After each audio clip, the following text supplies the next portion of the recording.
All right, Tom Sandoval is speaking out for the first time. Interestingly enough, to Backgrid. Interestingly enough, it was published to TMZ and bum ba bum. Guess what? We do have a promotion in it as well.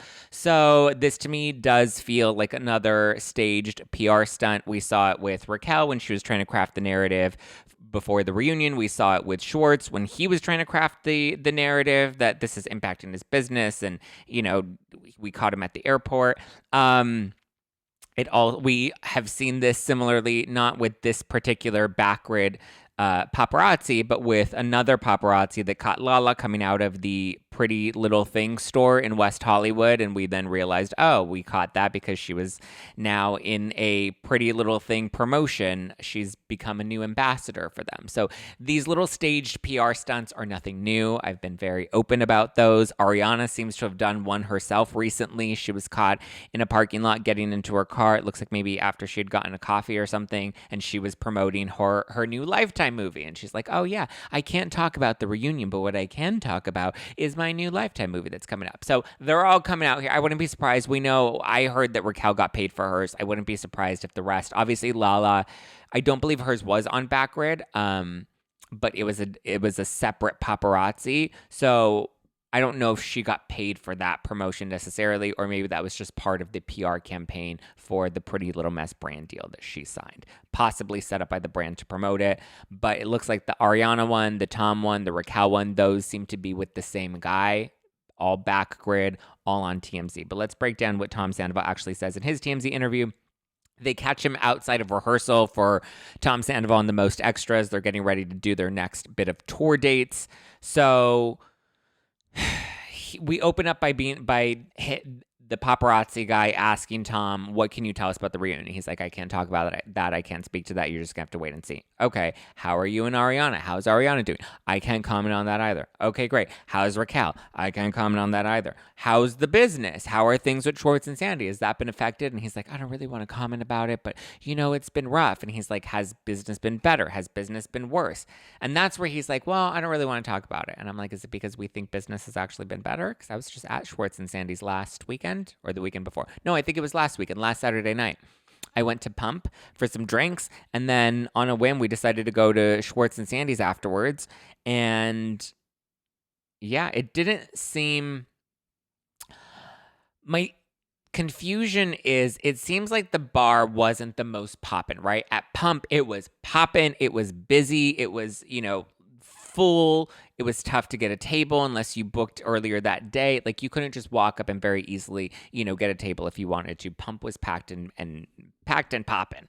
I didn't check out Sir, and I did not check out Tom, so I can't speak to what their volume was, but that's a popular area. That Santa Monica corner is a common area. People often go out to dinner there. They go bar hopping there. So it would be more of a hit to the business if those spots were empty on a Saturday night down Santa Monica. Schwartz and Sandy's, however, and I'm glad that people are now starting to post TikTok videos of where this location is, because I've commonly spoken about what a bad location I think that this is in. It's not in a common area where you would go out for a drink, right? It's in a residential area, residential-ish. It's in a shopping mall. So in the shopping mall, there's like a dog wash place, there's a Papa John's, and then there's also a bistro next to it as well, like a beer and wine bistro. And so, again, the location is more of a residential. Across the street is a Gelson's. So to me, the location is not somewhere I would be looking. Like, if I wanted a night of bar hopping, or even if I wanted to go out to dinner, I wouldn't immediately think that this was the best spot. It's also not in West Hollywood, whereas West Hollywood, where the other three restaurants are, that's a bit more of a place, a destination place where you go out to. You know what I mean? It's also not like I live in downtown. And so, yeah, there are little restaurants that are maybe in different pockets that maybe are a few blocks from the hustle and bustle and the commotion, but you still have a chance, like maybe somebody will walk a couple blocks, or they'll go and eat at your restaurant and then walk a couple blocks to go to, all the bars or whatever that may be. But even then, I see restaurants that are literally a couple blocks just like off the main strips, and they struggle. But it's because it's not in an area you would normally go out to eat. So being in a strip mall next to a dog wash and next to a Papa John's, to me, it would be like, this is a place where if you live down the street, you would then go be like, oh, honey, let's go to dinner tonight. Oh, let's go grab food from so-and-so. Oh, let's grab a drink tonight. Let's do a date night. But we don't want to go far. We just want to walk down the street or maybe drive under a mile, you know? But the vibe of Schwartz and Sandy's doesn't fit the residential area. Like I said, there's a bistro there, and I know because I've had coffee at that bistro, and they have wine and they have beer, they have specialty, you know, draft beers, I don't know, specialty coffee, all of that sort of stuff, fun snacks, whatever. So that to me is more of like a local vibe, you know? I live in the area. I want to drink tonight. Let's have a glass of wine. Okay, yeah, we'll just walk across the street. We'll walk a couple blocks and go there and have a couple glass of wine. We're not going to get dressed up. We're not going to like think too much of it. We're just going to go and enjoy a glass of wine, but we want to get out of the house. Schwartz and Sandy's feels a little more pretentious. It's a great vibe. It just doesn't fit the location that it's in. And it doesn't feel like there are too many people that are going to go out of their way to go to this little pocket of town where there's nothing else afterwards. So you kind of are stuck at Schwartz and Sandy's, and the bistro afterwards, like, it's just not the most convenient spot. So I can understand, this is a long way of saying, I can understand why the business is struggling, and I don't think it's necessarily related to Scandoval.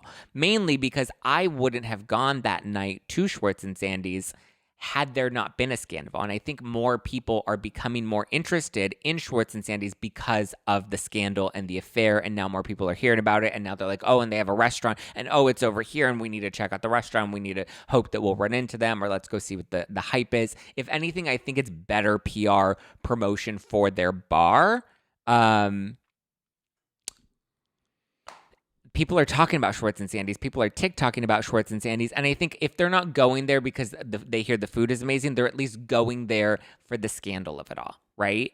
Now, back to Tom. So the reason it's struggling, I don't think has to do with the affair and people disliking Sandoval. I think the location is really bad. And if anything, the scandal's helping them. That being said, back to the video. He doesn't reveal much in the TMZ video. They asked about Ariana, they asked about Raquel, they asked about the reunion.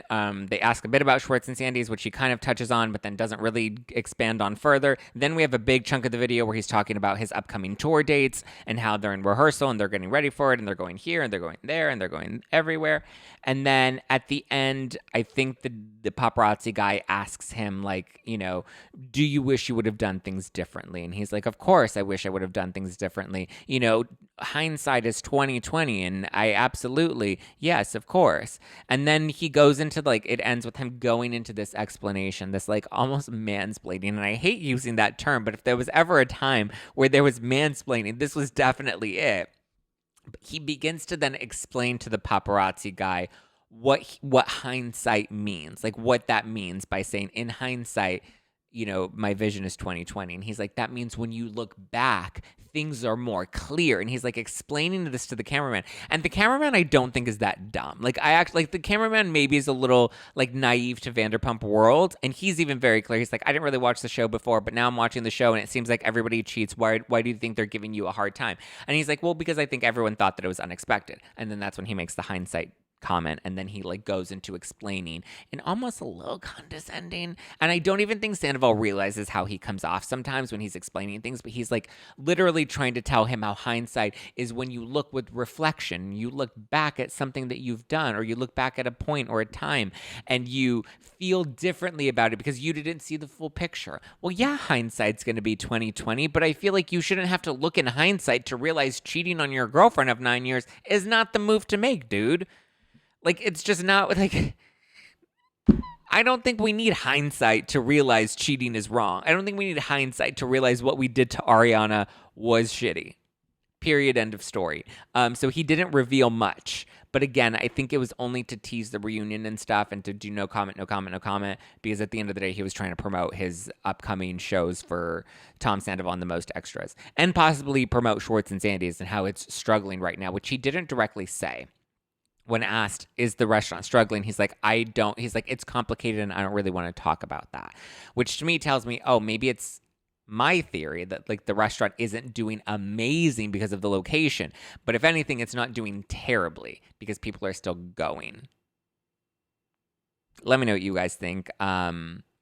Are we getting tired of these staged TMZ interviews or these staged Backgrid interviews that TMZ is getting, first right of publish on? That's my own speculation. I'm not saying that as fact. I'm just saying I'm speculating since TMZ happens to be the first one to publish them.